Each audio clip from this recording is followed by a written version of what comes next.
Definitely surreal. It was a pretty amazing day. Like the morning actually was probably one of the worst days of my life in terms of the pressure. When you had a seven-time world champion chasing you down and Seb Ogier, you just actually physically felt sick from the pressure. Like it come down to a last stage battle, and it was an all or nothing type stage for us because the gap was down to 2 seconds, and we just drove the stage of our life.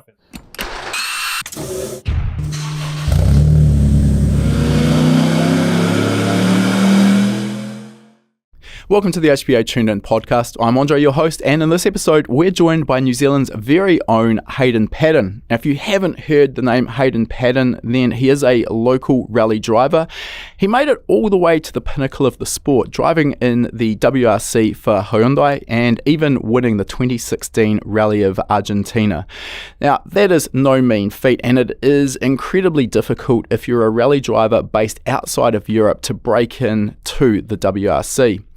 These days, Hayden is locally based and rallying here in New Zealand, but he's also involved in European rallying. He is currently leading the European Rally Championship with, I think, a couple of rounds left to go. So he's in a pretty good place right now to wrap up that championship, fingers crossed. Now, fun fact and little claim to fame here.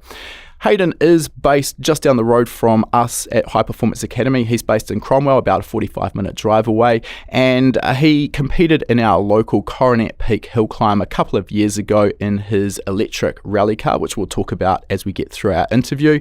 And my little claim to fame here, after 2 of the 3 runs were allowed up the hill, I was actually a little bit faster than him. Now, full disclosure here, the reason I was faster than him is they were having some teething issues with the car for the 3rd and final run. Unfortunately, they got those teething issues sorted out and he smoked me. But still, ignoring that 3rd and final run, I was beating Hayden Paddon, and I'm pretty proud of that. Now, before we get into our chat with Hayden Paddon, for those who are fresh to the HPA Tuned In podcast, High Performance Academy is an online training school. We specialise in teaching people how to tune EFI, build performance engines, construct wiring harnesses. We also cover topics on race car setup, driver education, data analysis, and even fabrication topics. All of our courses are delivered via high-definition video modules that you can take from anywhere in the world, provided you've got an internet connection. And as a podcast listener, you can use the coupon code podcast75. That'll get you $75 off the purchase of your very first HPA course. We'll put a link to that coupon code in the show notes, and you can head to hpacademy.com/courses for a full list of our courses. Enough with that introduction, let's get into our interview now. All right, welcome to the podcast, Hayden. Thanks for joining us today. And like usual, let's start by finding out a little bit about your background, specifically how you got interested in cars and rallying.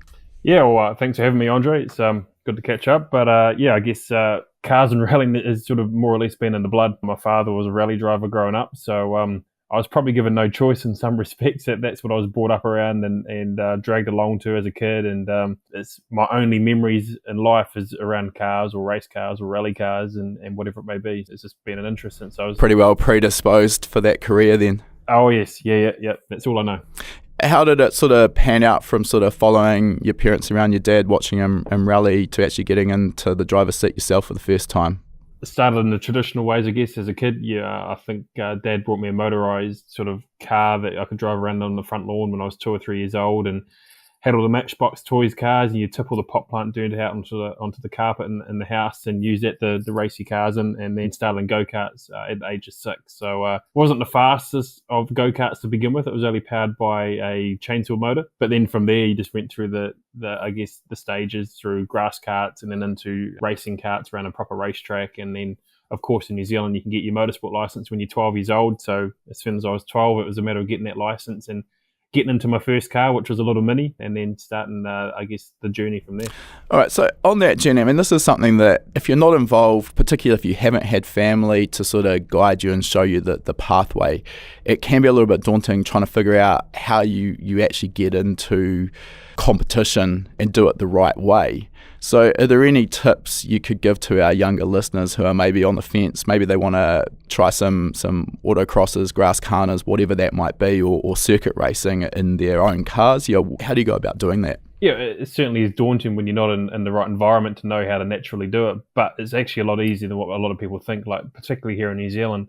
It is a matter of just simply getting a club sport motorsport license. You can turn up to local car clubs where you can do autocross motor carners, even in your daily running car, you don't even need a proper race car. Chuck $20 of fuel in it. Often they'll only have a $20 entry fee, and you can go out and have some fun for the day. And that's what grassroots motorsport's all about. It's about having fun in a controlled environment. But also more so from that is that by joining the car clubs, there's a lot of like-minded people within all the car clubs. And, even for myself, you found that they were willing to help with advice or how you go into the next event or things you can do to your car. And you're just within a community of people that are willing to help each other. And ultimately, they're all doing what they enjoy doing. So the first step is joining the local car club. It's the same as joining a rugby club, soccer club, whatever it may be. You can do the same with a car club, and then that can help you take it from there. Okay. In terms of cars, as you mentioned there, you absolutely can start out at the lower levels with your daily driven road car. And I mean, if you're competing in the likes of a Grass Kana, for example, often it's difficult, but I'm not going to say impossible to actually come unstuck and do some serious damage. So it's a fairly low risk environment to experiment and actually start building up some skills. So that's important to mention. When you started competing, you mentioned there you had a Mini. Is that the car you started rallying in? No, my first rally car was actually my father's Toyota Corolla AE101. But yeah, the Mini probably didn't have the legs to go out and do a full rally. But in terms of motor cars and autocrosses, it was a perfect first car. Like the big thing that my father hammered into me from a driver development perspective and developing the right driving techniques was to learn in a front wheel drive car, because in a front wheel drive car you learned the skill set that was relevant to when later on in a four wheel drive car, about carrying corner speed, about left foot braking, about a lot of these simple principles that help you drive a car quickly. Whereas of course a rear wheel drive car is a lot more fun, but doesn't teach you the essentials of corner speed and momentum and things that are more relevant to when you're in a four wheel drive car. So one of the biggest keys when I started was about having a front wheel drive car. Then it was about trying to find something cheap. So my Mini I bought for $500. Nowadays they're a bit more collectible than what they were 20 odd years ago.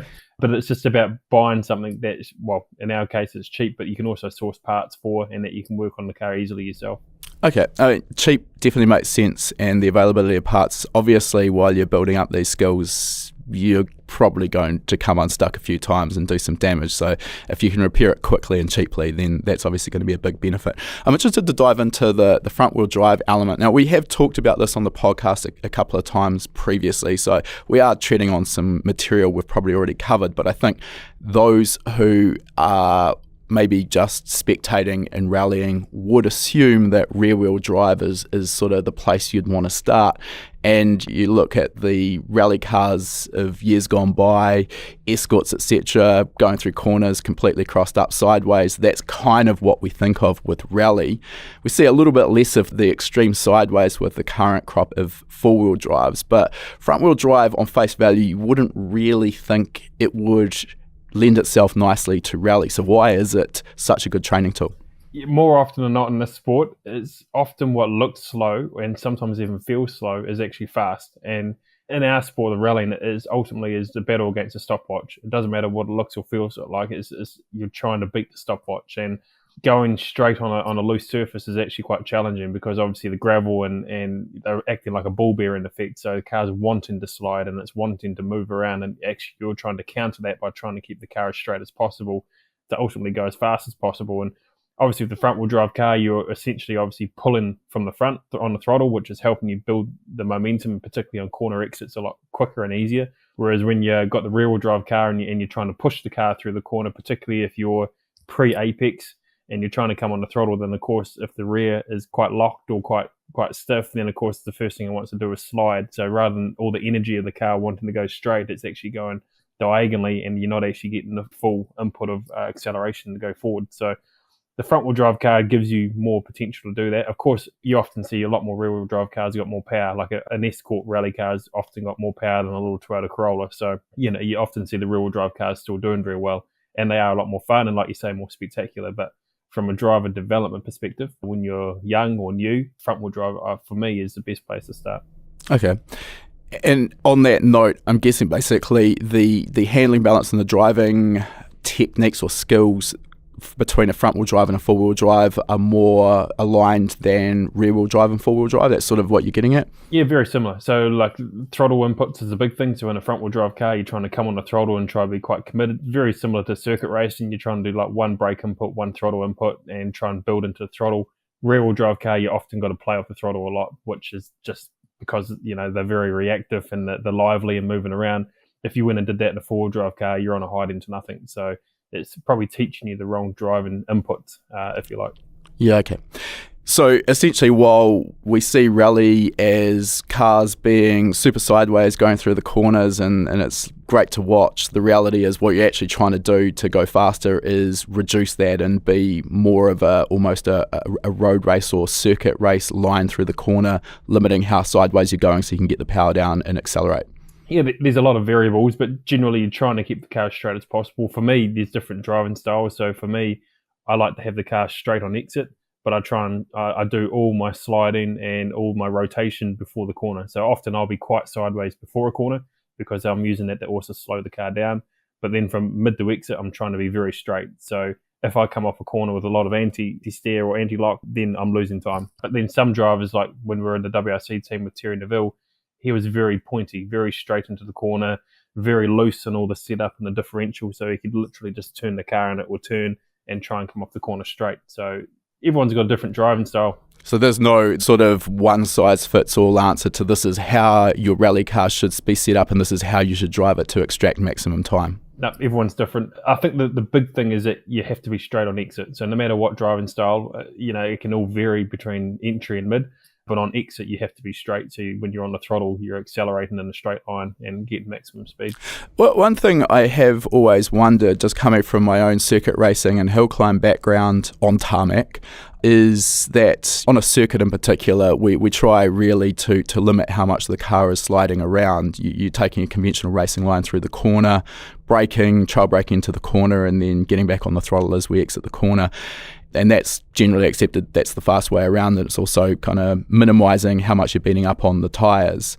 However, you watch any WRC event on a tarmac stage and the drivers are just as sideways as they are on gravel. I'm wondering what's the disconnect there between how we drive a car on a road race circuit versus a tarmac rally stage? Why is sliding still faster?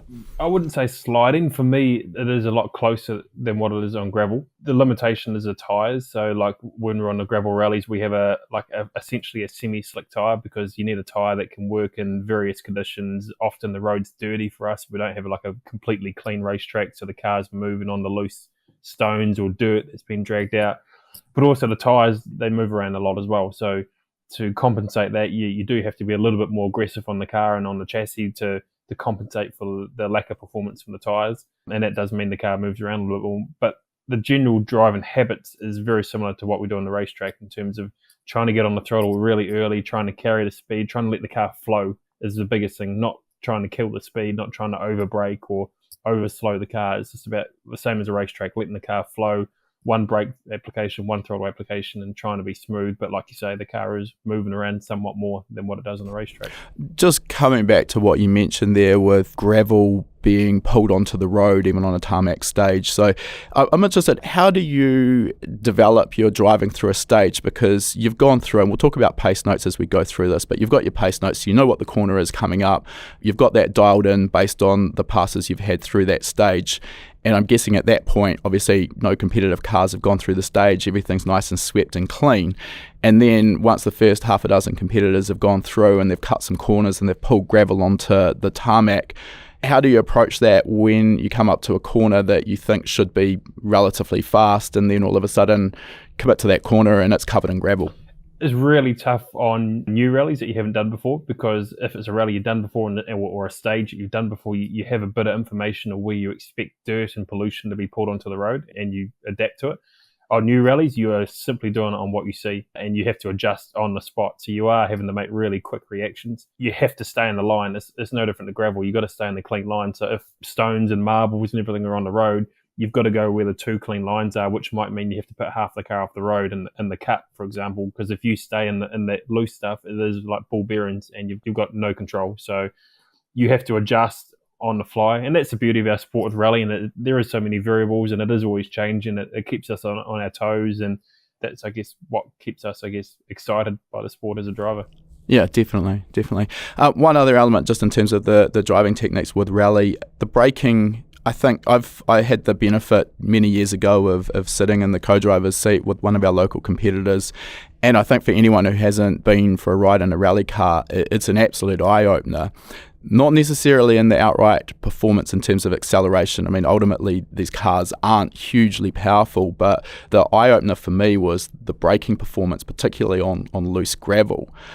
But conventionally, on a tarmac piece of road, we know that maximum braking performance comes without the wheels locked.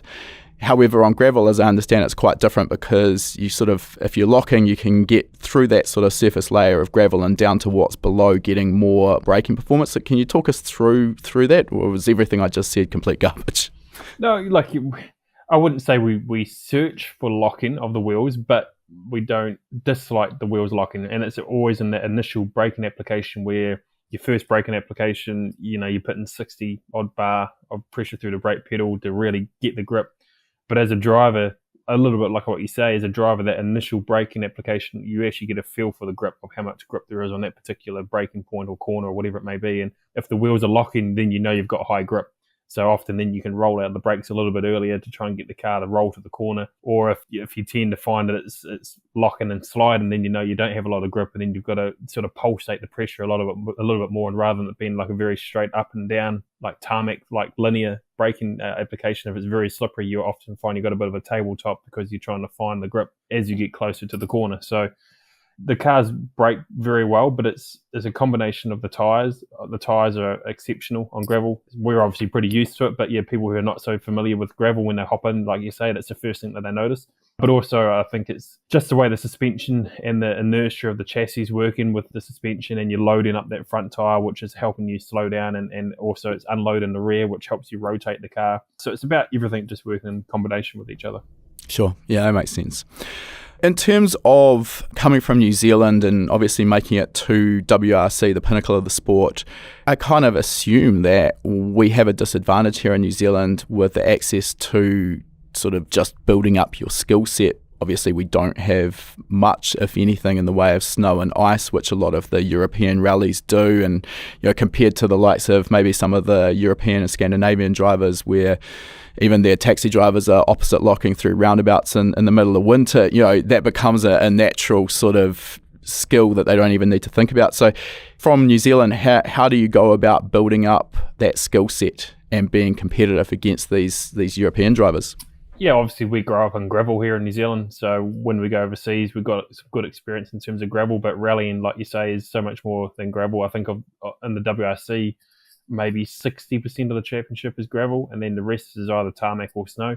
And to be fair, the only way you build up that up is that you essentially just got to get to Europe as soon as you can, or another country that has different types of surfaces, and you just have to get seat time on these rallies with the different surfaces. And from our side, working with teammates, where you can get data from your teammates and learn. There's lots of driver trainers and driving schools in Europe that you sort of lean on to get more experience as well. And it's like anything in life, you just have to jump in the deep end sometimes and learn how to swim. And as time goes on, you just refine the process. But for sure, coming from New Zealand, we do lack tarmac rallying. I'm obviously biased towards gravel because that's what I enjoy more. But of course, in terms of young drivers who want to go overseas, that's probably the biggest thing that we lack, is trying to get more time and experience on tarmac. Like even now, I've probably only still done 30, 40 tarmac rallies in my career, whereas a lot of the people that we're competing with overseas, they've probably done that in their first 2 or 3 years of rallying. So even to this day, after 20 years of rallying, we still don't have a lot of experience on tarmac.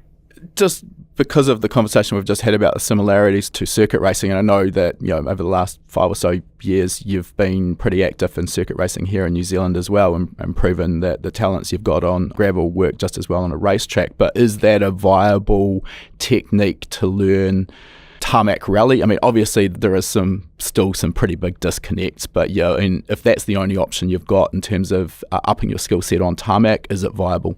Oh, 100%. So when we were in the WRC, that was obviously when I was living overseas, and we were trying to learn and get up to speed.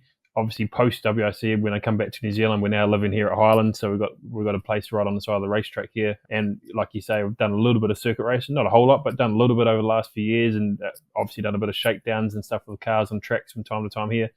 But because of that experience, just living here at the racetrack and spending more time on the racetrack, I'm now a much better tarmac driver than what I was in the WRC. And that's just come because I've spent more time on the track, you've refined your skills and now in a better place when you go do tarmac rallies as well.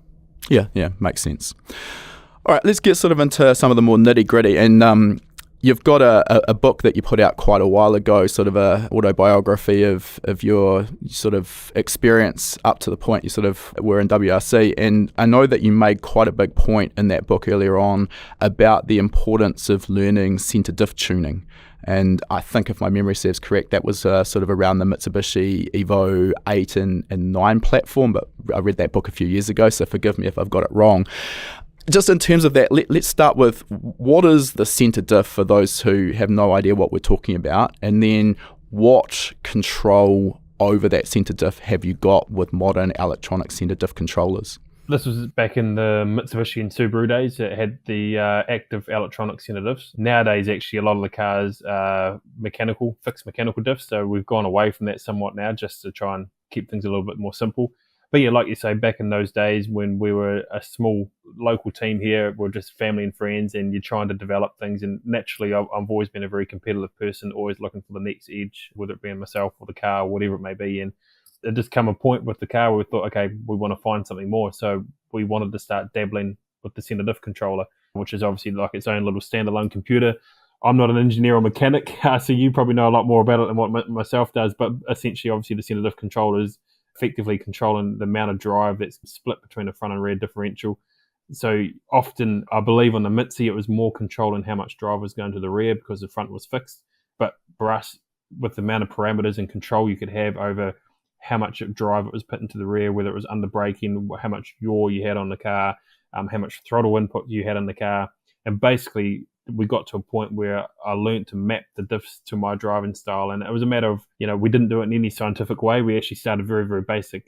We went out to a forest, and the best way for me to learn to begin with is real simple. We just put everything to one extreme on the map, went out and drove it, come back, put everything to the other extreme on the map, drove it, okay. And then you could see, okay, you could see it did this part and the brake and this part and the throttle. I didn't like this bit, I did like this bit, and pretty much combine all those notes with the standard base maps that we began with, and then started tuning from there. And we pretty much moved the maps a long way. Essentially, got it all to a place where I could drive the car straight on the exit. And from that, I was identifying how I'd normally drive the car. So I'd go into the data, analyze, okay, what percentage of throttle am I trying to pick up from the apex to the exit, at what yaw control, and at what speed. And then I'd go into the diff map at that point and go, right, at that point the car's too taily, so I need to bring some rear diff out of it. So you tame all that back. And then it was just a long process. We're developing our own diff maps over 1 or 2 years, and it was just through trial and error. And even to this day with our development and driving, like obviously we've got engineers involved and people that we work with and trust, but also I love being involved in the engineering myself, because I can feel what's going on with the car and trying to translate that into then the changes that you're doing, rather than just coming back with feedback and going, okay, there you go, engineer, you change it. That's my feedback. I like to be involved and actually go, hang on, that may or may not work. And it's about working collaboratively as a team with your engineer and bits and pieces. So, but yeah, we found a lot in the diff maps, and then that's essentially what helped us win our first New Zealand title, was getting that car tuned in for my driving style and effectively helped me be more comfortable in the car. So obviously a lot of control, as you've just mentioned. I'm assuming there, depending on your settings, under braking you can control what the diff's doing. So I'm guessing here, depending on your settings, that will either improve the turn-in or make the car tend to push at turn-in. And likewise, you mentioned on the corner exit, you can make it more like a front-wheel drive as opposed to too much rear bias, and that's going to start making the car push sideways or brake into oversteer on the corner exit. Would you change those settings dramatically depending on the surface as well? I mean, obviously, as we already talked about here in New Zealand, we don't really have tarmac, but I mean, even when you've got gravel, I mean, dramatically different levels of grip I can only assume between a dry day where it's all dusty, swept maybe, versus heavy gravel versus a torrential downpour and you're in the mud. Yeah, there's always a real balance in that. So essentially, the more grip you got, the more unlocked you can be on the differentials, whether it's be with a centre diff or with a mechanical diff ramps. And then the less grip you've got, the more locked you want to be, because you're trying to find the grip. You're trying to find mechanical grip. But then the offside to that is of course, the more locked you are, whether it be with centre diffs or diff ramps, then the less drivable the car is. It's harder to drive. You've got to fight the car more. So there's a real balancing act in trying to get the car with enough grip through the differentials, but also keeping it drivable when you're in low grip situations. But then on tarmac, generally the tire's got a lot of grip anyway with the tire, and if the tarmac's a dry surface, for example, so then you're generally unlocking the diffs a lot to make the car, I guess, a lot more free and to make it easier for turn and rotation and bits and pieces. So yeah, it does depend on the surface a lot, like what you say. But there's also a big aspect as well with differentials and with any part of car setup is it's about driver confidence as well. And I've always said, particularly in rally, it's a little bit different to circuit because there is so many variables in our sport with the road surface and the conditions and the weather, that a confident driver in a slow car will always be faster than an unconfident driver in a fast car. And, essentially, especially with the cars that we have nowadays with Rally 2 or even WRC, they're all there or thereabouts. They're all built to a certain rule and regulation. They can't go outside homologation, so therefore there's not much you can push. It's not like you can go put more power and anything into them. But at tests and everything, we're all changing so many things still. And essentially what we're trying to do is we're not really necessarily looking to make the car faster. We're trying to make the driver more comfortable and confident that then the driver will drive faster once you actually get into the rally. So it's all about fine-tuning to make sure everything is all in sync with each other. Yeah, that makes sense. And coming back to what we were talking about earlier as well, there's no sort of one right setting that's going to suit everyone. It's finding that sort of happy performance envelope that's going to suit how you drive the car to give you that level of confidence. Yep, 100%. All right, let's move on and talk a little bit about co-drivers and pace notes, which are obviously go hand in hand with rallying. And again, sort of following your career over time, you've had a handful of different co-drivers, but you sort of seem to keep coming back to John Kennard and having him in the car. What is it about the relationship that you and John have that's so special that he sort of keeps coming back and featuring as your co-driver? Yeah, I think he's retired 2 or 3 times now. So, but no, he just loves the sport as much as what I do, and we're as good as a married couple now. Like I think we've more or less been in the car together for 18 years, so we know each other's strengths and weaknesses, and we're quite different personalities. And obviously, he's a lot older than what I am, but it just works. And I have ultimate trust and faith in the job that he does, and hopefully he does in the job that I do as well. So. Yeah, obviously on the side of that, between both John and I, we have been trying to help and develop some young co-drivers as well and try and create a bit of a pathway there for the next generation. But in the meantime, while we're focusing on also what we're doing and trying to achieve things around the world and in Europe, then, why change something that's not broken type scenario? So, John still, operates at a very high level and he enjoys it. And we're both pretty driven to make sure we get the results. I can only assume it's a lot like what we were just talking about with the confidence in the car. If you've got the confidence in the co-driver, that again just allows you to relax and focus on the job of driving that car as fast as you can. In terms of the sort of key skills as you see them for a competitive co-driver, what would they be? Well, you got to be brave because I wouldn't do it. To sit there. I hate being in the passenger seat of just about any car. I can't do it. And let alone reading pace notes, to have the head down. Like as a co-driver, you got to have a massive trust relationship with your driver because it is a team sport. You've got to be able to work together as a team. But there's also massive responsibility on the co-driver. So therefore, in a lot of their roles, you need them to be calm. You need them to be relaxed. Even if things are going pear-shaped, the co-driver is often the one who can bring everything back in check and a bit of a reality check, if you like, just to keep things on the straight and narrow. So the co-driver's role is effectively the admin person, but they're also, I guess, the in-car, mental aspect as well. And yeah, as I say, the biggest aspect is that you've got to get along with each other and you've got to work together. Definitely. You just mentioned sort of developing that next generation of co-drivers. That was going to be one of my questions. I mean, as far as I'm aware, at least, there's no rally co-drivers school that you go to and learn what pace notes are, how to develop them and how to read them back, etc. How does that work in reality? How are the current crop of co-drivers developing these skills? Yeah, look, there are a couple of small schools around, if you like, that help on some of the basics. But generally, it's a bit like driving that you essentially have to get in the car and get seat time. And you got to develop a pace note system. Like obviously in New Zealand, we're quite lucky that we have the GEMBA pace note system. So it's organiser pace notes that are provided to the competitors. And then it's up to the driver and co-driver to adapt it if they want to. But then, of course, during the rally, it's the co-driver's job to get up to speed with how they deliver those notes to their driver. But a lot of other places around the world, you don't get organiser notes. You generally have to write your own pace notes from scratch, which is obviously what we do now. But that's the normal in terms of global rallying. So, but it's the same. It's time in the seat experience. A lot of young co-drivers spending time with different drivers is actually very good as well because they learn different techniques from their drivers because every driver wants pace notes delivered in a different way and they want the information in a different way. So just developing a large range of skill set helps them become more adaptable. And then, just getting time. I think also it's about building a relationship then with a driver that you see a long-term future with. Because as I say, John and I, 18 years, we've built a good relationship. And that's probably helped us towards some of our success compared to if you're chopping and changing that relationship. So it's about trying to find someone that you want to build a long-term partnership with within the sport. Yep.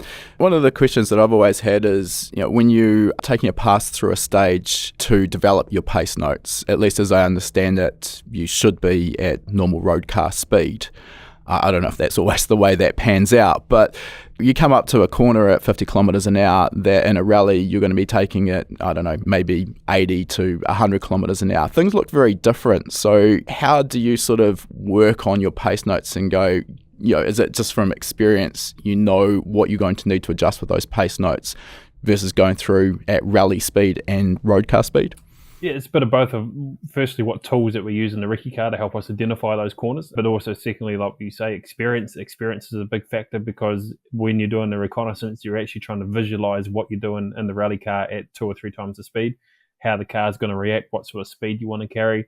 So experience helps a lot with that. But then, of course, in the car, on the steering wheel, we have tape on the steering wheel, which we use as a guide to help us identify the gradients of the corners. And even though I could go down the road and write pace notes without that tape on the wheel, just from experience, I still only write pace notes with that tape because it means I use that. I just trust that system because I've always trusted it. I assign whatever number I turn the steering wheel to, and then I don't even have to think about the gradient at the same time because I want to be thinking about all the other information I want to be putting the pace notes in terms of the length of the corner, the apex, the width, the speed, if I can cut it, if I don't want to cut it. So I'm not having to even think about the number. I'm just turning the wheel, glancing at the steering wheel. Yep, that's the number. And then I add all the other information into the pace notes and you just trust that process. I guess that gives you that consistency as well when it is just that number on the steering wheel. In terms of adding that additional information in as well, I've also wondered, is there a degree of information overload? Or again, does that come down to your experience and proficiency? Basically, the information that a relatively new rally driver would want to hear from the pace notes versus the level of detail that you need to drive at the speed you do. Is there, again, quite a disconnect between the two? There's a big difference. Like our pace notes are a lot more complicated now than what they were when we first started writing notes. But likewise, you also have some drivers who have a very simple pace note system. They don't want an information overload. And then people like myself, I like a lot of information. I want information overload. And often on twisty technical rallies for John, that makes it very difficult for him because he has to talk non-stop. Like for one corner, we could have 5 or 6 pieces of information, but that corner might take half a second or less to actually drive around. And yet he's got to spit out probably 2 seconds of words for it type thing. So it is a balancing act to try not to have too much information. Pretty much the thing that John and I always discuss right from the early stages is that if I'm using all the information, then it's okay to have. But if I'm getting all this information and I'm not using half of it, or it's going in one ear and out the other, or it's overload, then it's too much. And that's very personalised on how much a driver can take in. Yeah. So on that same note, talking about the 2 seconds of information John has to provide you to get through a half a second corner, I'm assuming there that whereabouts he provides that information as you're coming up to that corner is also just as critical. I mean, there's no point getting that information when you're already on the brakes and turning into the corner.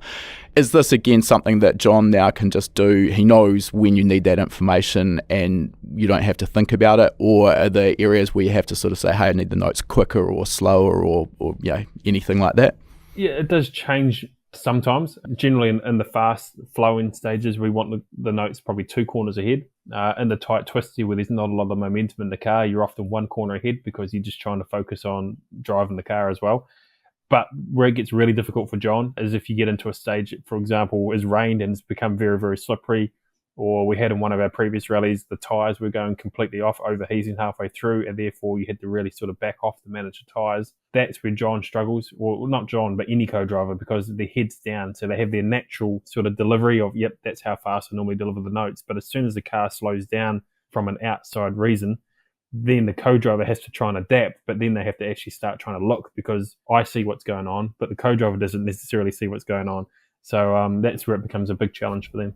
Yeah. On that note as well, when things change, is it up to John to also adapt the notes to suit? And I'm not talking about here delivery speed, but if it's how tight the corner is or whatever, or are you still relying on those same notes and then you're adapting the speed of the car because that the tyres have gone away or it's rained and you did those notes dry, whatever that may be?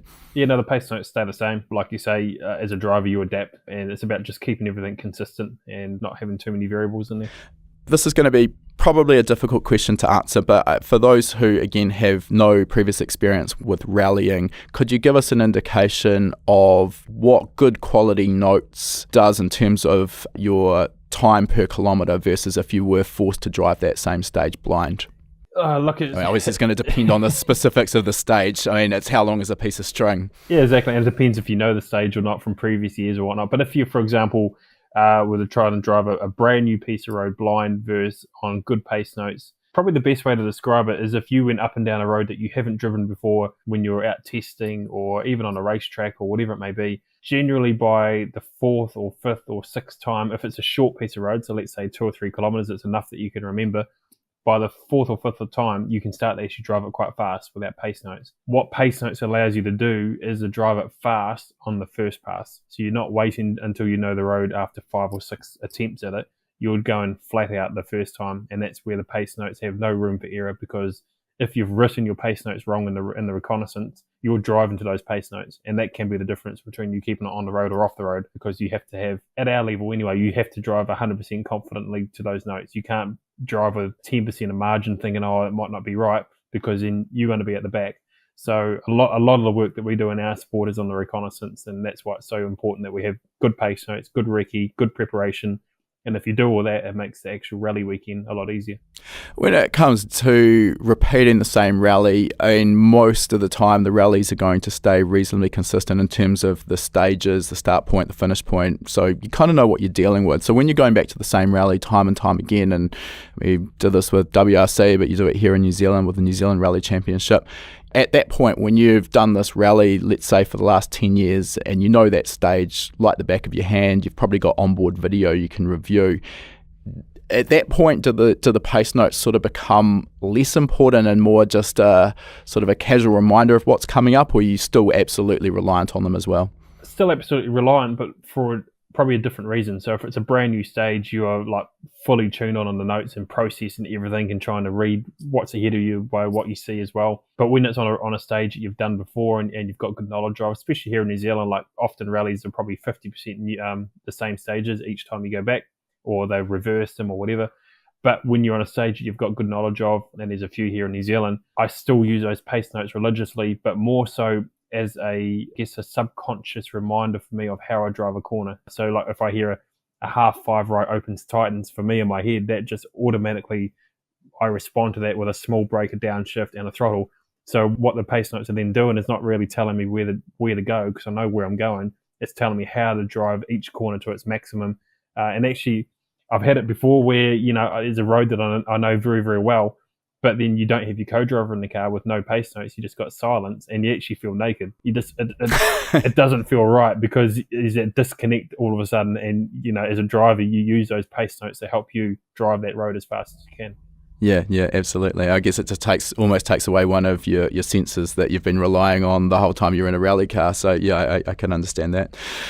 So let's move on from your early career. When, I guess, did you see a pathway to rallying becoming a career, as opposed to just a sort of a fun pastime like most people would deal with it as? Yeah, like it always seemed like a bit of a far-fetched dream for many, many years. It was obviously my dream since I was a kid, but I hadn't even travelled outside New Zealand, didn't even know where Europe was. And at those days, the WRC wasn't live. You had to wait 2 or 3 weeks until you saw the highlights on TV. And there was a big disconnect there between how you join those dots. But, I always had goals. Every year I had new goals. I had 3-year goals, 10-year goals. And so I was always focused on those short-term goals and making sure we hit the targets and ultimately keep moving forward. And it was probably once we start to be near the top of New Zealand Rally Championship, where it felt like, hey, look, maybe we can try and make something of this. But the big factor for us was when we won the Pirelli Star Driver Scholarship in 2010, which gave us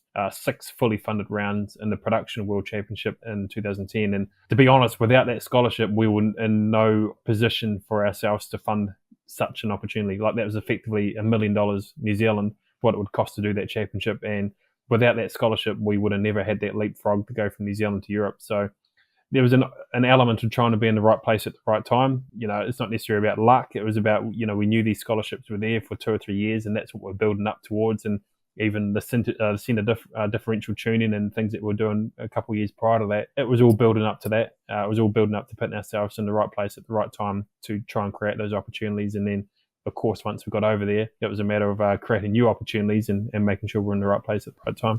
So, without that opportunity, I'm guessing no WRC teams are sort of looking at a little local rally championship over here on the other side of the world to find their next star driver. So you really have to make it in Europe before you've got a chance of stepping into WRC? Oh, 100%. You have to prove yourself over there. You've also got to remember, most of the World Rally Championship is predominantly based out of Europe in terms of the rallies, the teams, everything. So, like for us, when we're doing New Zealand Championship for the 3 or 4 years prior, going out and doing Rally Otago, Rally Whangarei, whatever, that's equivalent to a lot of the young European drivers going to do Rally Portugal, Rally Spain, Rally Finland. So when they're already learning the appropriate events.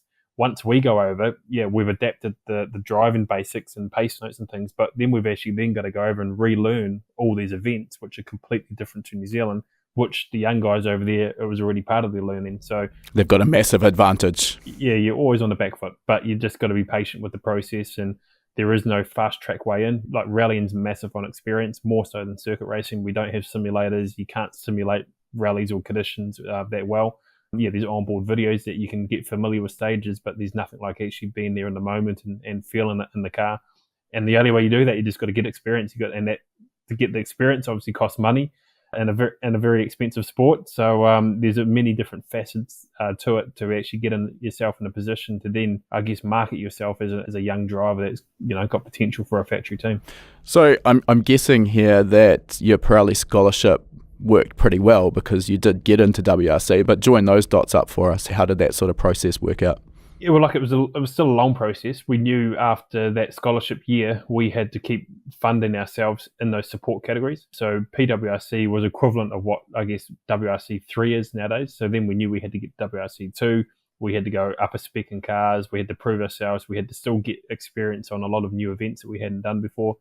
So we essentially spent the next 3 years in support categories that we self-funded, which was effectively towards $4 million that we had to fund over the space of 3 years through shareholders, sponsors, a lot of people who got behind us, and I'd say 80 to 90% of that all came out of New Zealand still. So it was very humbling, the amount of support we had, but it was a big job, big mission.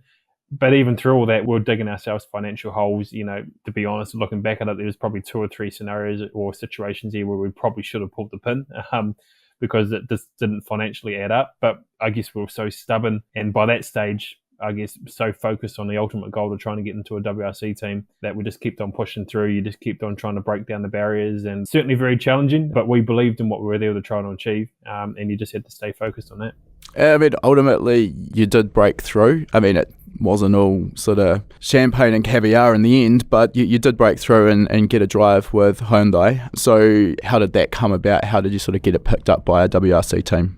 Again, a little bit about being in the right place at the right time. We're sort of at our wits' ends in terms of financial demands. So luckily for us, in 2013, Hyundai announced that they're going to be part of the WRC. So prior to that, there was only Ford and Citroen involved. We'd reached out to them and tried to have conversations, but there wasn't much interest here for a Kiwi driver. At the end of the day, it is a very commercial sport as well, about where they want to sell cars and having relevant drivers or markets in place. But then when Hyundai announced that they were entering in 2013 for the 2014 championship, we saw that as an opportunity because obviously Hyundai has a big market in Australasia, New Zealand, and Australia. So we pretty much went out after like a hound dog. We went through Hyundai New Zealand, we went through Hyundai Korea. We started building relationships with who we knew the appropriate people were going to be in Europe for Hyundai Motorsport while we were in Europe, and pretty much just wouldn't let it go over the time span of about 6 months in terms of just introducing ourselves, meeting people, talking to people, sending your CV, not letting it go. So you basically wore them down until they just said yes. Pretty much, yeah. So they probably wanted to shut us up. So, but yeah, then of course, the opportunity come for 2014 on a part-time program, which was an absolute dream come true to be representing a manufacturer. If you want to make it in the top of any motorsport, you need to be in a manufacturer team. And at that stage, there was only 3 involved in the WRC. So to have that part-time program for 2014 come together was a massive pinch yourself moment. There was obviously funds involved. We had an investor involved to help that make that happen as well. But then, of course, that's what gave us the opportunity. Once you got into that car, then you're in the right place to try and prove yourself up against world-class drivers, to develop yourself into trying to have a long-term career there. Yeah, definitely. Getting the opportunity there to kind of benchmark yourself against the best drivers in the world, I can only imagine that A, there's a huge amount of pressure that you'd be feeling in that situation, but B, you can learn so much from them. What was that experience like? Oh, massive learning. Like I'd say my driving went up tenfold being involved in the WRC team, even in the first 2 years. I remember in 2014, we were the new kid on the block, so there wasn't much pressure on us in terms of results. Probably the most pressure come from myself because I don't like losing. But I do remember in Poland that year going along to one of the tests, and Terry was testing for the rally as well. So I actually hopped in the car for him, which was actually one of the only times I hopped in the car with him. And just being in absolute awe of like how sideways, how attacking he was, how fast he was. And that was a real reality check for me to go, okay, that's actually what these cars are capable of doing. And that's how far you can push them. And I guess that combined with then in that team and environment, basically all the data is open between all the drivers. So over the course of the next 2 years, just with my engineer, just constantly working through the data of the other drivers, overlaying your data, comparing, and just having that access to that sort of information helps you develop so much faster as a driver. And then through 2014, which was a learning year, come 2015, we're then all of a sudden, more often than not, the fastest driver in the team on gravel. And so that was a very big developing 12 months for us that sort of helped me take a big step forward. And then that's what was a catalyst for us then to go forward into 2016, 17 and 18.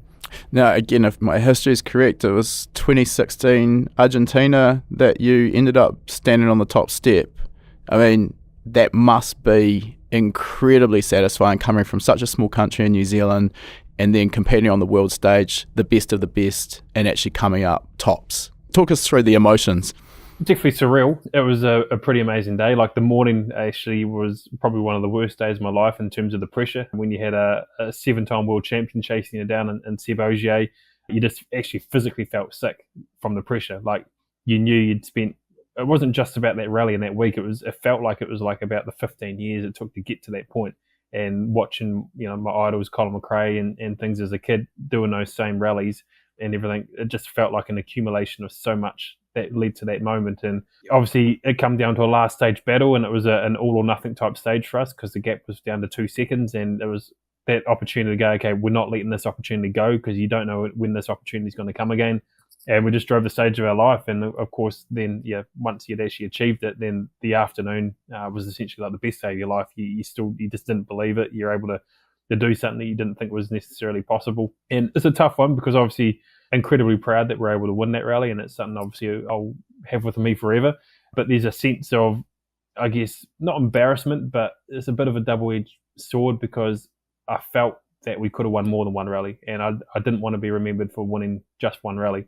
And okay, I haven't completely given up on that yet. It's a far-fetched thing now. But, we had opportunities to potentially win more rallies. We just had things that didn't go our way. Obviously, we had quite a few podiums and a lot of stage wins, but we just weren't able to quite tick that box of trying to get a few more rally wins under our belt.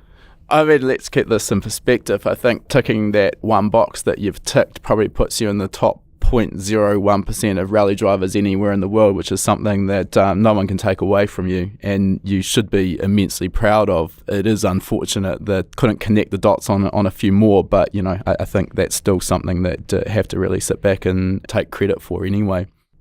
I just wanted to interrupt and take a moment out of our interview with Hayden and talk about a course package that I think you'll really enjoy, and that is our track day package. This is perfect for anyone who's maybe thinking about taking that leap and getting their car on track for the very first time, and we talked about the difficulties this can present to new competitors earlier in this interview with Hayden. Our track day package includes our race driving fundamentals course, and this course, as its name suggests, teaches you some of the fundamentals of driving driving your car fast and safely on the racetrack while extracting maximum lap time and speed out of it. And understandably, the skills of getting the best out of your car on a racetrack are dramatically different to what we've learned over the course of driving on public roads. There are some really key tips in here, such as how to choose the ideal line for a section of your racetrack to set you up for the next section of track coming up. Also, some of the things that are really easy to overlook, like the importance of where you're actually looking on the track while you're driving at speed. Moving on, we're also including our motorsport wheel alignment course, and this teaches you how to perform your own wheel alignments. And I know that most people would rely on an alignment specialist to do their alignments. That's fine, but the problem with that is that you can't take a 4-post wheel alignment machine to the racetrack with you. It's obviously not practical. So what happens when you get to the racetrack and maybe you want to make a small tweak to your camber, maybe to your toe, or maybe it starts pouring down with rain and you've got a completely dry setup. Our motorsport wheel alignment course will teach you how to make changes to your own alignment. You'll also learn what those changes will do so that you know what you need to change in order to affect a certain outcome. This is all done with cost-effective equipment such as a string alignment system. And if you're listening and thinking string alignment sounds a bit backyardish, and the reality is it's absolutely not. If you walk around the pits at any professional level race meeting, you're going to see teams using string alignment systems on all manner of cars. So it is absolutely the standard right up to the top levels of professional motorsport. We're also including our practical corner weighting course. Now, I'll admit this one is a little bit more niche. Again, if you've walked around the pits at a professional race meeting, you'll probably see that a number of the cars are set up on a flat patch with corner weight scales under each tyre. And the premise here is that by adjusting the weight balance of the car corner to corner, and we can do this by adjusting the ride height on individual corners, we can affect the handling balance and the way the car feels on track to suit the driver. Moving on, we're also including our data analysis fundamentals course, and data analysis really is one of the key elements when it comes to improving both the car and the driver. And while at the upper levels of motorsport, data analysis systems can run to thousands and thousands of dollars, you can also get a huge amount of benefit and a lot of data out of really simple data analysis tools such as the AIM Solo 2 DL, just a few $100s. But understanding what you're looking at and how to analyze it is also the key to getting the best performance out of a product like that. You'll learn everything you need to know within this course. We're also including 24 months of gold membership, which gives you access to our live webinars. We hold these every week. You'll also get access to our back catalogue of webinars in our archive. We've got over 300 hours of existing content in there. One of the fastest ways to expand your knowledge on a huge range of performance automotive topics. You'll also get access with this gold membership to our private members only forum, which is the best place to get trustworthy and reliable answers to your specific questions. Our track day package is normally valued at $397, but you can use the coupon code PADDON100. That'll get you $100 off this package. Even if you use that coupon code though, you are still protected by our 60-day no questions asked money back guarantee. So if you purchase and for any reason decide it's not quite what you expected or not right for you, let us know. We'll give you a full refund of the purchase price. All right, let's get back into our chat with Hayden now. Coming back to the earlier days with WRC, with Hyundai, again, coming back from your book, I understand there were some problems with getting the car set up and handling how you wanted it to handle, which kind of impacted your speed and results in those early days. And I think, again, this sort of come down to center differential, if my memory serves correct from that book. Can you talk us through that? Yeah, the first part through 2014, 15, 16, the cars were all mechanical differential, and the 16 car, which was a 1-year car, it only got introduced for 1 year. I actually got on very well with that car, and it just suited me and my driving style. But then come 2017, this is when the new generation WRC car was introduced, which they were amazing cars, awesome cars. They obviously had like an extra 100 horsepower, bigger wings, wider track. We went to the, as you say, the electronic center diffs. So they were like effectively like the modern day Group B cars, and they were an awesome car to drive. But at that time, there was politics going on. You know, we were essentially the second or third driver in the team, but we were getting results. And to be honest, I don't know what was happening in the background. There was obviously something happening in the background, because all of a sudden we weren't able to be at the tests. We weren't able to be involved in development testing with the car. And then pretty much when we turned up for the start of the 2017 season with this brand new car, we had very, very limited time in the car. We didn't really have any say in the development route that the car went. And it was more or less developed around one driver, if you like. And that's always the difficult thing with the sport is, at the end of the day, you got one car and a team, and the homologation doesn't allow you to have different setups or different homologations for different drivers. You need all your drivers to effectively work together because you've all effectively got the same car. And my driving style was quite different. Thierry Neuville, who was the team leader, and, he got on very well with the car. He was getting good results right from the word go. I struggled with the car. All the differential settings that we'd had from previous years' cars were all gone. I was effectively driving on a car setup that I was never completely comfortable with. And we struggled all of 2017 with that. Come 2018, we then finally got some differential ramps that were more in my direction, and we made some changes. And then once I got that new change to the car, in the last 3 rallies we did with that in 2018, we were on the podium twice. So it was like a light switch that once we got those bits, it helped me a lot. And it wasn't about making the car faster. The car was essentially still the same speed, but it made me so much more comfortable as a driver. I could come on the throttle earlier. I just felt at one with the car. Which comes back to what we were talking about earlier, just the confidence in the car is so critical. Yeah, exactly. But essentially it came 18 months too late. And at the time, we didn't know exactly what was going on with contracts and things in the background. Yeah. We didn't really get a fair chance on that one, so that was just the way it was. Yeah, that's unfortunate.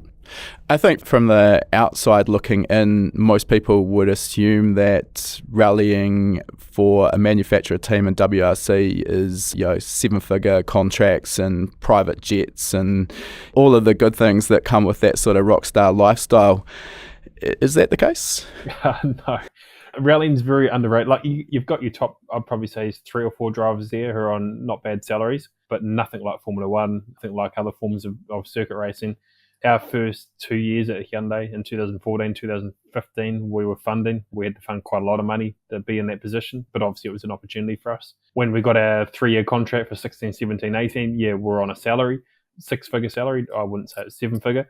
But then even at that, because we'd spent millions of dollars to get to that point, the scheme and business scheme that we'd set up is that then any money that come in got paid back to shareholders. So 80% of all incomings then got paid back to shareholders to try and pay back their initial investment. So by the time I come back to New Zealand, actually, ironically enough, 2019 was probably going to be the first year that I was actually then going to get paid as a driver in full.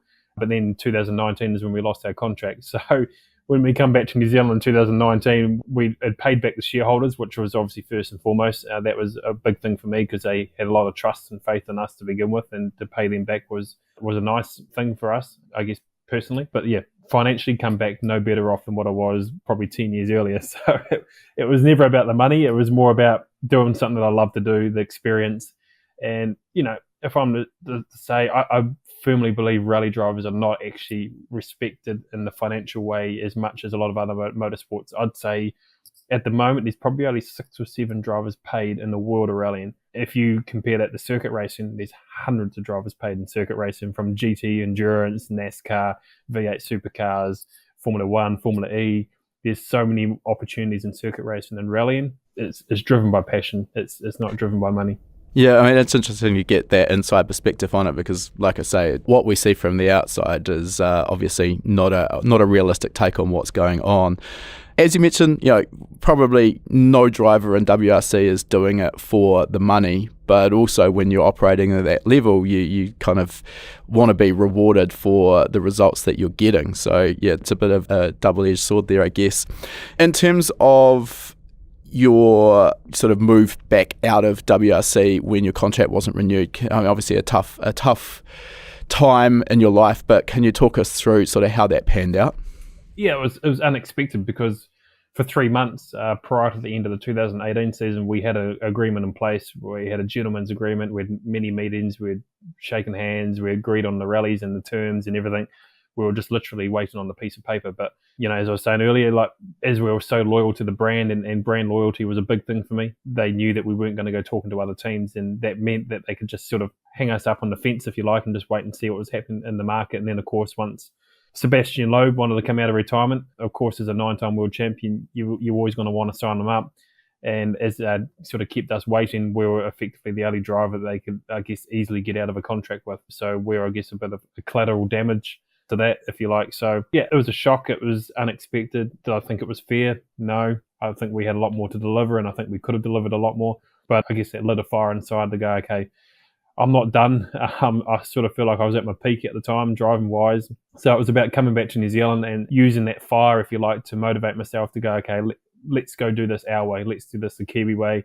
Let's set up a team and get on with it. So come back to New Zealand, set up a new base here in Cromwell at Highlands in central Otago, New Zealand, and pretty much put a 10-year plan in place to try and get our own team back overseas, whether it's with me driving or not. Maybe in 10 years I'm probably a bit old for it, who knows, but it's about, my passion for the sport is more than just driving. I just love the sport. I love every facet of it in terms of team management, in terms of building cars, developing cars, and a team working together to achieve, pretty far-fetched results. And as a team, my goal is to have a New Zealand World Championship winning team. Okay, it's hard to say right now without a crystal ball what format of motorsport that is, because right now it's hard to see where the future of WRC is.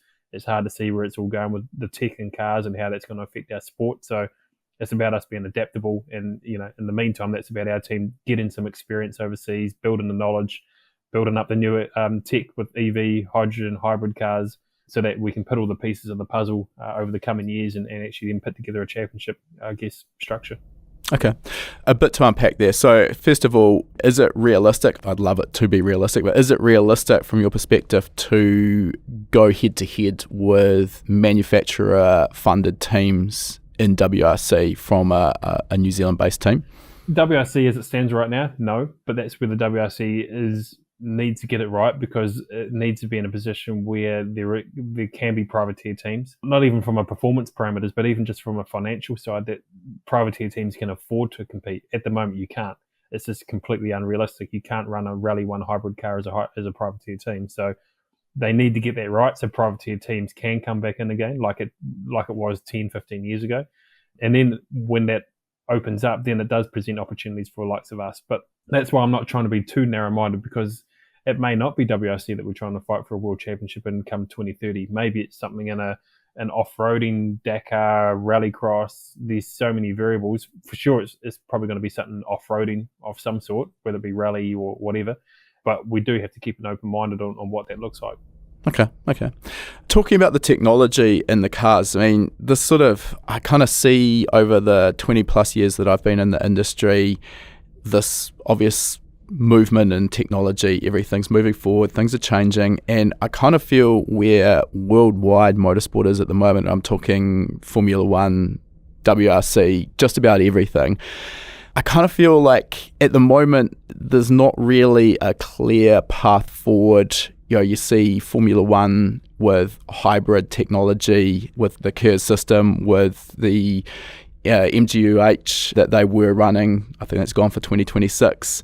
And then all of the arguments with the spectators around the sound of the current generation turbocharged engines versus the old V10s and V12s. And I'm not here to argue. I love the older engines, but obviously technology moves forward. We've got to try and keep it road relevant. And I mean, I think you'd have to be hiding under a rock if you didn't think that at some point in the future EV is going to be the dominant technology. So what's your take on it? I mean, I know you've got a dog in the fight with your electric rally car, which we'll talk about shortly, but yeah, what's your take on the direction? What should motorsport be doing? It's really tough, and I think that's obviously why there's a lot of indecision at the moment, particularly within rallying, in terms of where the future of the sport lies. I think Formula One's a unique one. I think Formula One has got a product now through what they've done with Drive to Survive and a lot of the marketing and media, that as a sport, as a standalone and as a brand, can stand on its own, irrelevant of technology now. Because at the end of the day, a Formula One car doesn't look like a car you can buy. So Formula One is a standalone sport now, the same as rugby or cricket or whatnot. It's about fan engagement. It's about the battle between drivers and everything. Rallying doesn't have that luxury, because rally has always been about, go back to the 90s with the Imprezas and Evos and everything. Rallying has always been about competing with a car that you can buy, or that looks like something that you can buy. As I used to say, win on Sunday, sell on Monday. So the WRC has, if it's to go down the manufacturer route, has a responsibility to be relevant to what they sell. Like Hyundai Motorsport or Hyundai or Toyota and all these big factory WRC teams, they're spending 100 million euros a year to do a WRC program. They've got to sell a lot of cars to be able to justify that spend. And like the cars that they're selling, therefore, have to be relevant to what they're racing. Otherwise, it's effectively like racing a horse and selling the car. Often when I was doing some testing with Hyundai, we had one test where they had about 30 Koreans turn up with a whole lot of sensors and data and everything that they put on the WRC car. And they used a lot of that information and data that you now see in the end model performance cars. So they do use these motorsport programs to develop tech that ultimately gets to the daily road user car. So if the sport wants to have manufacturers, then there's no two ways about it. The sport has to have hybrid, hydrogen, or EV technology. Otherwise, those manufacturers simply won't put money into it. The other side to look into it is you can then go the sporting avenue. And the sporting avenue is, okay, we can do this without the manufacturers. We can try and do this with corporate funding and try and do it with fans. And fan engagement is always going to be, in the short term anyway, it's going to be around noise. It's going to be around excitement. And it's going to be around competitors. And I keep using WRC as an example because that's what I'm familiar with. But at the moment, WRC, there's effectively 6 or 7 drivers there. As soon as 2 or 3 of them drop out, you've almost got 4 or 5 cars in a rally. And in terms of fan engagement, that's not something that fans are going to engage with. If you have a privateer sport and you have 40, 50 cars, even if the car's slower, so my example is a Rally 2 car, put a bigger restrictor on it, bigger wing, a privateer team can then run that. You have 40, 50 cars, you got the cars making noises, you got competition, then all of a sudden you're going to have that fan engagement. So these 2 pathways, and at the moment I think they're sort of stuck in the middle, but a decision has to be made, and this might be the same in other forms of motorsport as well, but it's very clearly a decision has to be made on which way you go. I think the tough thing that rallying has compared to the likes of Formula One, and I mean they're not really comparable, but just on that point, I mean, Drive to Survive's been obviously a turning point for Formula One and its popularity. In every round, they're basically seeing record numbers of people through the gates, and I mean it's 350, 400,000 people.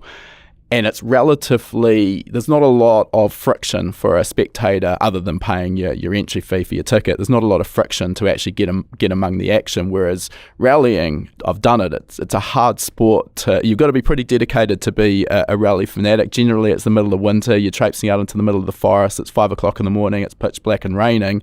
And you stand on a corner, you watch the field come through, and then you've got to try and get to the next stage and another viewing spectator point before the top cars get there. So it's quite tricky for the spectators, and I guess that's going to impact the sport in some way as well. Would that be fair? It's definitely a different sport in that respect, but I think that's what presents a sport different activation opportunities in terms of commercially, in terms of I think the drivers, the teams, and the cars are a lot more accessible compared to Formula One.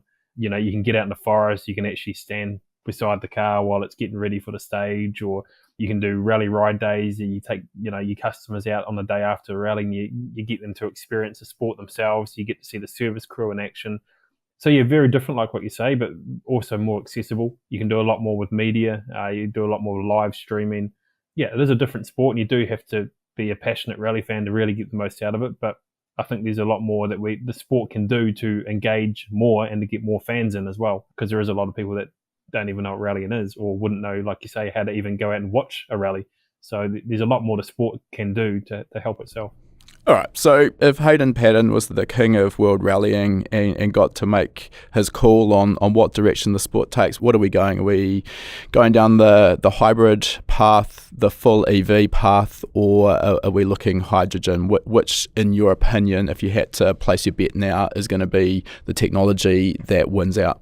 Personally, based on everything that's going on right now, I'd be going the sporting avenue of making a Rally 2 car faster and just trying to have a lot more cars there, like short term. And what I see is that your Dakar is the place where a lot of technology development's going on, because Dakar is like the extreme of extremes in terms of long distance rally over 2 weeks in the desert and the rivers and the floods, everything. And right now you're seeing a lot of EV hydrogen development going on there, and that's where the manufacturers can prove their technology in the most demanding arena, if you like. So I see Dakar and WRC working together in a perfect world where Dakar is where the tech development happens, but using those manufacturers in Dakar to also support the WRC side. But then maybe short-term WRC is still using, let's say, old conventional combustion engines on a short-term basis to keep that fan engagement with the noise and with the spectacle and everything. But beyond all that, I guess, answer to your question, I think the hydrogen, everyone wants to get on the hydrogen bandwagon, but the fact of the matter with hydrogen, Toyota are really the only ones experimenting at the moment with liquid hydrogen. Everyone else is more so fuel cell stack, which is still an EV car. We're looking into hydrogen at the moment with some of our projects, but you're effectively still an EV car. You got your battery, you got your electric motors, and you got your hydrogen system providing energy to complement the battery. As I say, Toyota is probably one of the only exceptions to that. So when you look at that more traditional hydrogen system that the majority of manufacturers are doing, then I'd say electric is probably still the better way forward for short performance, high performance motorsport applications, because out of hydrogen, you just can't get the same energy density, you can't get the same energy output as what you can out of full electric. So in terms of outright performance, it's still coming from electric, but then of course the problems with electric is range, trying to get it over a long period of time, particularly in rallying. You effectively need like a 1 ton battery in the car, which is not practical. So, but that tech's changing as well, because I believe solid state battery will be a game changer. That could be 3, 4, 5 years away. But, once that battery tech changes, then it could be a different conversation altogether. And the way I sort of see it, admittedly, I'm not deep in the EV world. We are developing an electric vehicle course at the moment. But, I mean, the way I sort of see it is the advancements we've got in road-going EVs at the moment have really come about as this latest generation of battery technology that's kind of made it viable. We've kind of got range that's now suitable for a road-going car. But, of course, that range, particularly when you're extracting so much energy out of the battery so quickly in a motorsport application, the range isn't suitable. I kind of wonder if it is just going to be that next generation of battery technology that sort of changes everything and all of a sudden it is viable, but that remains to be seen. The other element is there is some concern around utilising full EV in motorsport applications. I've talked to a couple of people recently who've sort of said Australia has taken a pretty firm stand on no EVs for motorsport. I don't have all of the details of that, but I mean, obviously there's concerns and risk around fire. As I understand it, if you kind of have a thermal runaway event with the current lithium-ion batteries, you basically have to let the thing burn to the ground. So what's your sort of take on that? Is it a real concern or is it being blown out of proportion? Completely blown out of proportion, and there's a lot of miseducation and a lot of misinformation out there, I'd have to say as well. You are right in saying if there is a thermal runaway event, the car essentially will probably burn to the ground. A lot of the cars and a lot of the high-end EV cars often have a fire system built into the battery to try and manage a thermal runaway event.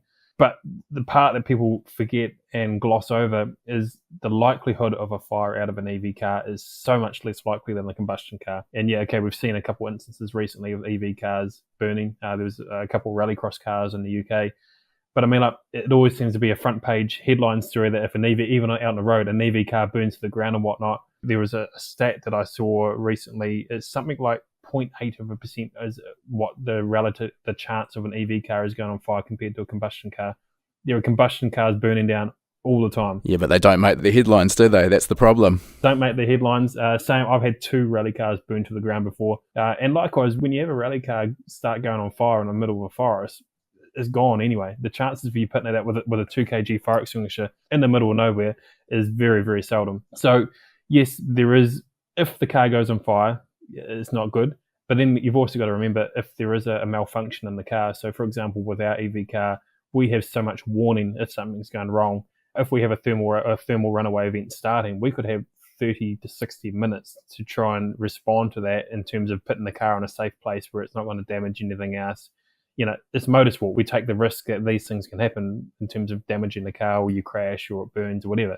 It's just motorsport. So the biggest factor is making sure people are safe in terms of volunteers, marshals, and not doing damage to forests or infrastructure. So I believe it's mostly blown out of proportion. The more that I've learnt with this car, I actually feel safer driving this car than a combustion car in terms of all the safety parameters that are built into the battery, into the technology. And then you've got no spark. You've got nothing that's going to create spark. So it is a different kettle of fish, and it is just education at the end of the day. And at the end of the day, if we don't know something about what we don't know, then we're often tend to be probably too safe or too scared about it rather than trying to be open-minded about it.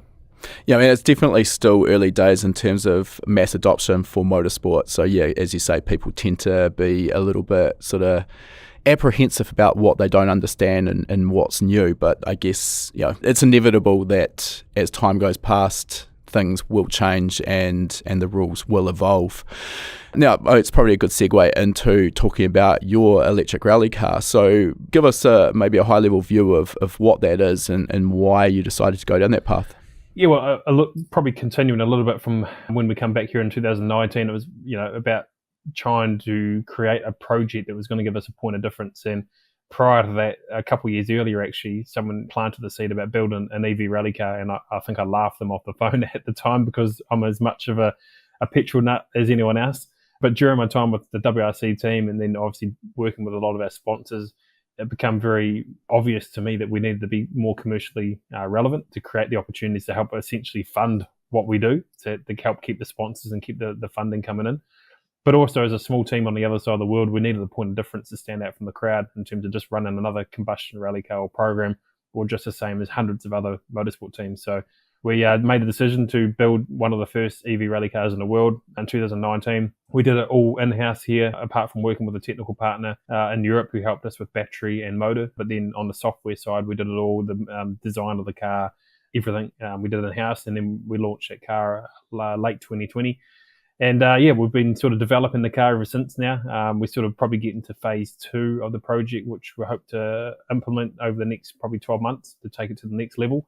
Yeah, it's been quite an eye-opener already, this project, in terms of just even setting up a car. Like, we've learnt so much from all the cars that I've driven over 20 years, and generally a lot of the things and a lot of the practices are pretty similar from car to car.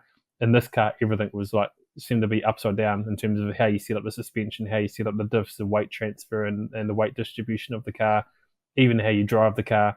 Everything's completely different. And from my side, I've actually really enjoyed that challenge because it's sort of, I guess, freshened things up again, and it's not the same old. We're actually having to put the trainer wheels back on and learn again. So a couple of elements there. It seems from the outset like quite a brave move. You've basically built a car where, at least if I'm getting this right, there's really no class for it to race in. So basically, at least at the outset, it's an exhibition car, and then it comes back to the problems with battery range. So even if it was allowed to compete in the New Zealand Rally Championship, it's not going to be really able to effectively. Am I right? It is a proof of concept is what we're trying to do, more so for our sport as well as for us as a team, but also trying to prove that there are solutions for our sport and to try and help the longevity in the future. But yeah, like at the moment we can do hill climbs and sprints in New Zealand. We've obviously worked with Motorsport New Zealand on the safety aspect to allow the car to be accepted into events. So now we can compete against combustion cars. And then going forward, the ultimate goal is to have it compete in the New Zealand Rally Championship as a rally car up against normal rally cars. And that's been a big personal thing for me, is to make sure that this car can compete against combustion cars. My interest is to build an EV car to compete in an EV championship on this side of the world, where you're never going to get a lot of EV uptake in the meantime anyway, has never been that great. I want to prove the tech against something that we already know and something that we already enjoy. Not to say that I'm pro or con either way. As I say, I love both. But the biggest thing I love is going fast, and that's the biggest appeal to me, is that these cars can go faster. Yep, noise is a whole different argument, and I fully accept that race cars need to make noise. But if you put that side of the argument aside and look at every other aspect, then I see there's a lot of potential there for it to be exciting from a driver and a spectator side. Yeah, definitely. I mean, the noise element is tricky. I've been to Pikes Peak a couple of times, and to add insult to injury, not only do the EVs that compete there sound like in a radio-controlled car, but then they make them put a siren on the damn things to, That's so bad. You never want to put a siren on. Makes it that much worse, which is super unfortunate. In terms of, there's a couple of elements I wanted to dive into. In terms of if you can get to a point where you can compete on an even playing field with internal combustion vehicles in a rally championship. Interested to see what the thoughts are around balance of performance. Obviously, with rally cars, the engine formula is pretty stringent, and we've got inlet restrictors, which for all intents and purposes limit, how much power ultimately, how much air you're going to get through that restrictor. That's how much power you can make. With an EV, slightly different. So how would Motorsport New Zealand go about trying to get a balance of performance so you're not just making 300 horsepower more than the next closest competitor? There's two sides to that. I see the balance of performance would be quite easy to implement. Firstly, the cars are going to be a lot heavier anyway. We can't get around that. So the weight's not an issue. And then on a power side, you can do it as simply as locking the mapping. We can pretty much map the car to be 200 kilowatts, 250 kilowatts, 300 kilowatts, whatever it may be. And you can control all that. And that's no different at the moment how in a Rally 2 car, for example, the turbo boost is limited to, don't quote the number, I think it's something like 1.6 or 1.8 bar. And that's managed through an FIA electronic system to make sure they don't exceed that limit. And you could do the same with the mapping of an EV car, that you make sure you don't exceed a certain power rating, and then that's the power you've got, essentially. So you could introduce that very easily. It would take a bit of work in terms of dyno work and working with all the applicable parties. But the other interesting thing, and the thing I like about EV for rallying, if, for example, you had a whole lot of EVs or hybrids, whether it be in WRC or whatnot, is that you could do balance and performance between the different teams and different drivers based on battery pack size. So, and then you have event organizers, for example, that say they have to have a loop of stages has to be between 40 and 50 kilometers between a stage. And then to the teams, you say, okay, your battery can only be 60 kilowatt hours big. But then it's up to the teams to then determine how they want to use that 60 kilowatts of power over that 50 kilometers. And what the reason why I like that is it brings a lot of tactics in, because then you might have some teams that go, okay, we're going to go 400 horsepower on the first stage, we're going to go 200 on the second stage, and 300, that's how we're going to manage it. And you're going to get all this tactics, because more often than not in the sport of rallying, and I don't think it's about falsely trying to interpret competition or try and create competition. I think it's just about bringing in a bit of dramatics, a bit of a storyline. Too often than not in rallying, we see the person who goes out and wins the first stage is often there for the whole rally. It's, it's very predictable sometimes. So it's about trying to bring in that aspect for the spectators. Some tactics, like any other sport, there's tactics involved in pretty much every sport. And that's how I think you could control that performance parameters if you had a whole lot of EV cars competing together. Yeah, it would definitely make for a more interesting spectacle, I think. In terms of the driving characteristics of internal combustion versus EV, what can you tell us about how your electric rally car feels to drive? What are the key differences? I can say with hand on heart, it's the best car I've driven, better than the World Rally Car in terms of handling. More so when you're going uphill, actually. When you're going downhill, not so much, because we're about 200 kilos too heavy at the moment. So you really feel that on the downhill sections in terms of braking and trying to slow the car. But on flat or uphill, phenomenal. Like the biggest thing is the center of gravity is so low, and the weight distribution is all between the axles. We effectively have no overhung weight in front of the front axle or behind the rear axle. So the stability of the car is just phenomenal. It almost feels like a slot car in terms of it being stuck to the road. And because of that, the car's more agile. You can throw the car around more, so I think you can be more spectacular with the car. So you can throw it a lot more sideways, and you can straighten it up. You just sort of have a lot more control of the agility of the chassis. It's a lot more predictable, and that's it's solely the biggest advantage at the moment. There's a lot more to come on the drivetrain side and the power delivery. Everyone thinks, an EV car, you've got instant power, that must be great. But actually, in a rally application, it's a limitation, because grip's only as much as what the tyres can handle. So you put all this full amount of electric power and response through on a loose surface, you just have a lot of wheel spin. So we've actually got to counter that a lot at the moment by detuning the car to make sure we can get traction. And then, of course, that's something we can wind up over time as tyre development continues or suspension development continues, so we can try and get that power to the ground better. Okay. All right, so moving back out of order a little bit, let's just park the EV side of things for a moment. Coming back to New Zealand, you've been actively involved in the New Zealand Rally Championship again, and just sort of following some of the rallies that you're involved with, assuming obviously no mechanical issues with the car, you're generally sort of beating P2 by several minutes. And I'm interested, obviously that experience in WRC must have been super beneficial, but what would you put down to your dominance in New Zealand compared to the other competitors here locally? Is it that skill set that you developed internationally, or is it car development, or all of the above? I think it's a combination of everything. Obviously, we've got some really good people involved in our team here. So in terms of car preparation, making sure the cars are fast and reliable is a big part of it. The relationship with John, like you say, is a big part of it. But the biggest factor is simply because, it's what I did as a profession for many years. You're doing it all the time, whether it be testing or driving. Okay, nowadays you don't drive as much as what you used to, but still that experience that you gain from being in the WRC with the engineers, your teammates, knowing how to extract performance from a car, probably even just knowing what fast feels like, because that's the biggest thing in rallying. You don't see your competition. You haven't got an instant gauge, I did that corner bad because he pulled away through the chicane or whatnot. In rallying, you have to be able to gauge what feels fast yourself from the seat of your pants. So it's just all that experience, I think, that helps. And the biggest thing is, here in New Zealand, like, there's some good young drivers here. There's a lot of drivers doing very well, but it is a hobby. Everyone in New Zealand, including myself, we all have full-time jobs. They come out on the weekends and they do 6 rallies a year. most of the time with no testing, so very limited mileage, and then they're just getting out, and you often find a lot of the competitors in New Zealand, as the rally goes on, they get faster and faster and faster because they're just getting more in tune with the car and getting more used to it. So I guess you could say we have a little bit of an unfair advantage simply because that's what I've done as a profession, but still it's about, no matter how much we've done in the past or how prepared we are, we still got to have the whole package. We still got to prepare. You got to have good pace notes, got to have a good car, good team. Same with any team sports. All right, the other rallying that you're involved with at the moment, and you're, I think, pretty close to the end of this championship, is the European Rally Championship, or ERC, which I think last time I checked you're leading by about 50-odd points, 55 points I think it is.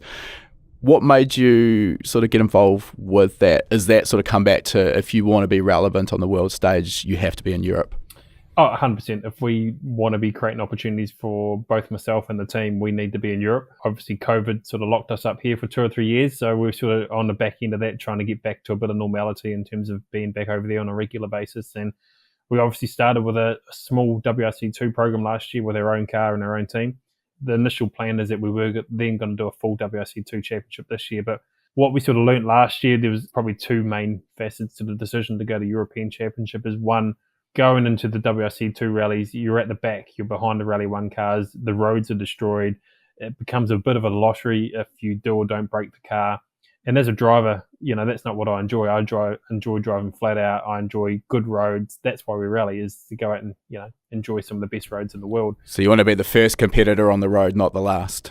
Yeah, exactly. But also, I'm in a different stage of my career as well. If you're a young driver coming through the ranks, then yes, you have to be in WRC too, because you've got to get experience of the appropriate events and prove yourself to the right people. I'm past that stage now. I don't need to be proving myself to anyone. So we're doing it for ourselves and to try and put ourselves in Europe and to be competitive. And, European Championship, the Rally 2 car is the top car. You're there competing for rally wins. There's 40, 50 cars, this, the strongest competition I've ever competed against in terms of the amount of fast drivers you have on any given rally. And you're there competing for rally wins. WRC2, you're there just to compete for class wins. And as a driver, having done it for a few years now, winning rallies is what rocks my boat, not winning your class at the back of the field, behind the Rally 1 cars. And, European Championship gives us that chance to be at the front, competing for rally wins, competing for championship wins.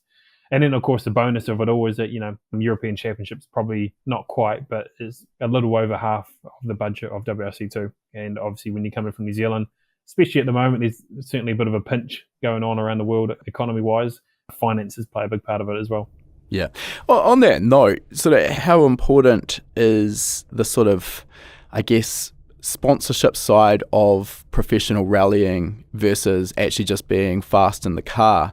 I mean, unless you're incredibly well-funded personally, I'm guessing that relying on getting good sponsorship and companies backing you is going to be essential if you want to be able to demonstrate how good you are. It's a combination of both. Obviously, you need to be fast so you can get the results. So you can try and be in the media coverage and whatnot to get the exposure for your partners. But just being fast alone is not enough to have partners and sponsors. We do a lot of work in the background with activation on doing work with our partners behind the scenes, rally ride days, customer days, events. That's where the real value actually comes for our partners. Having a sticker on a car is actually debatable how much value that actually brings, and it's certainly not measurable. So you need to be doing these activities outside the sporters, which is where the sponsors get the value from. And yeah, we're just building relationships. That's been ever since I went and got my first sponsor for $100 when I was driving my Mini when I was 12 years old. That's probably been the biggest part of my life now for the best part of 25 years, is going out, getting sponsors, working with sponsors, building those relationships and keeping them building. So, even this year, I think we've got 28 corporate partners on board with what we're doing. It's a big part. We wouldn't be rallying overseas without our partners. We wouldn't even be doing the EV car or a New Zealand program without our partners. So it all works together.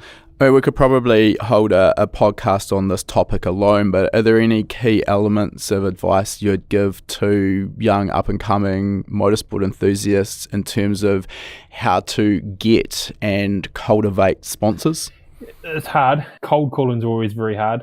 So more often than not, it all comes through contacts. And in New Zealand, we're lucky that we're probably separated by 2 degrees of separation here. So it's about leaning on people who know people and getting introductions and people who are passionate about not only about what you do, but about the sport. You have to be pitching to people who have an interest in motorsport.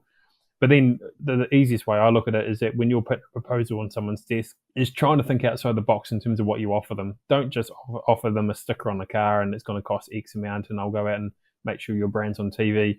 You got to think bigger than that. You got to think, what am I actually going to physically do to go help them sell more product or look after their current customer base to help them get value out of it? And a simple way of looking at it is if who you're approaching's got 100 proposals sitting on their desk, because often everyone gets approached a lot by people for sponsorship, how is your proposal going to stand out from those other 100? And that's the easiest way to think about it. What are you going to put in that proposal that stands out from the crowd?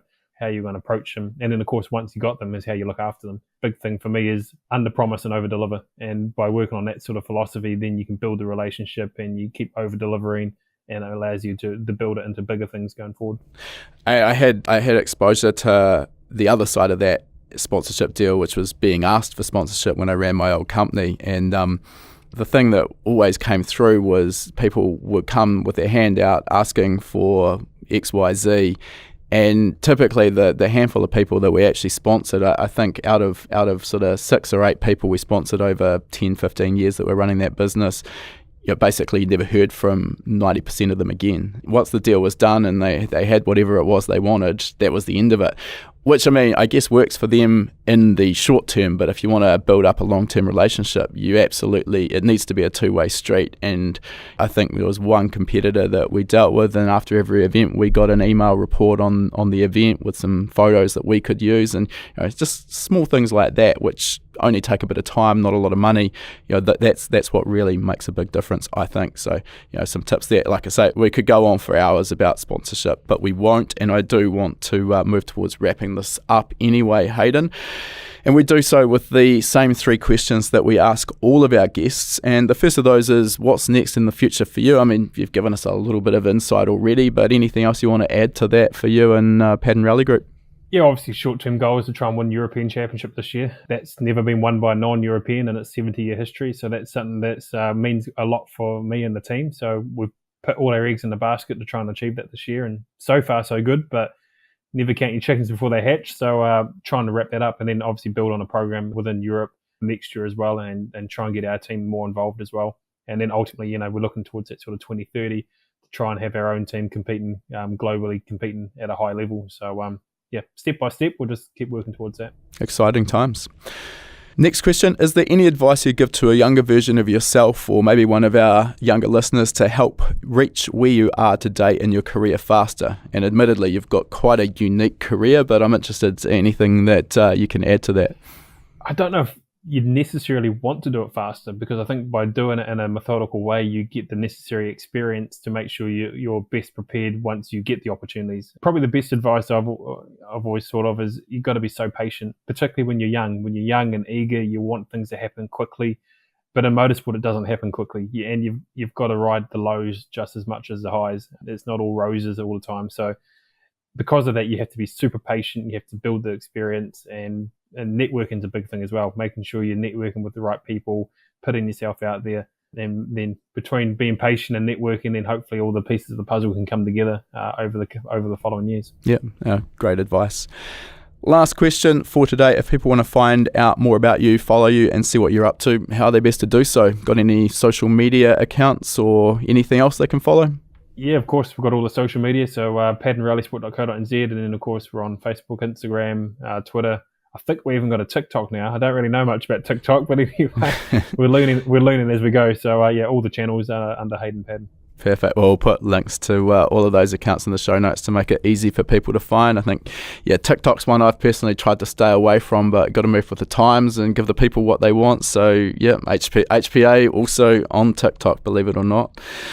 All right, thanks again for your time, Hayden. Really interesting chat. And with that European Rally Championship sort of closing up in the not too distant future, we wish you all the best to clinch that first non-European title. Yeah, great. No, I really appreciate it. Good to catch up. If you enjoyed this episode of Tune In with Hayden Paddon, we'd love it if you could drop a review on your chosen podcasting platform. These reviews really help us to grow our audience, and that in turn helps us to continue to get more high quality guests. To say thanks, each week we'll be picking a random reviewer and sending them out an HPA t-shirt free of charge anywhere in the world. This is also a great place to ask any questions you might have too, and I'll do my best to answer them if your review gets picked. So this week, a big shout out to Michael Handler from the United States, who has said, extremely valuable, this podcast is worth having to pay for. Well, Michael, glad that you're seeing value in the podcast, but safe to say it is going to be free to listen to forever. If you get in touch with your t-shirt size and shipping details, we'll fire a fresh tee straight out to you. All right, that concludes our interview. And before we sign off, I just wanted to mention for anyone who's been perhaps hiding under a rock and hasn't heard of High Performance Academy before, we are an online training school and we specialize in teaching a range of performance automotive topics, everything from engine tuning and engine building through to wiring, car suspension and wheel alignment, data analysis, and race driver education. Now, remember, you've got that coupon code. You can use podcast75 at the checkout to get $75 off the purchase of your first course. You'll find our full course list at hpacademy.com/courses. Important to mention that when you purchase a course from us, that course is yours for life as well. It never expires. You can rewatch the course as many times as you like, whenever you like. The purchase of a course will also give you 3 months of access to our Gold membership. That gives you access to our private members only forum, which is the perfect place to get answers to your specific questions. You'll also get access to our regular weekly members webinars, which is where we touch on a particular topic in the performance automotive realm. We dive into that topic for about an hour. If you can watch live, you can ask questions and get answers in real time. If the time zones don't work for you, that's fine too. You're going to get access as a Gold member to our previous webinar archive. We've got close to 300 hours of existing content in that archive. It is an absolute goldmine. So remember that coupon code podcast75. Check out our course list at hpacademy.com/courses.